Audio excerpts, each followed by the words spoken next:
Dito ako nagtataka sa mangga na to. Ang mahal ano, 250 to.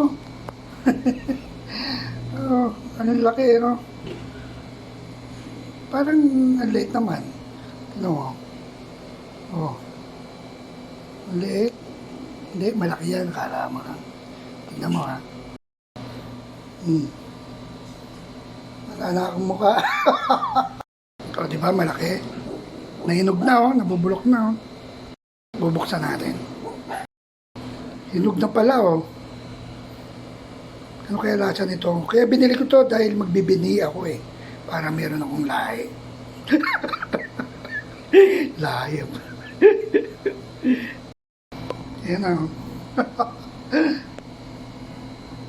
Laki, no? Munggo. Ayan na. Yun lang muna ang ano ko.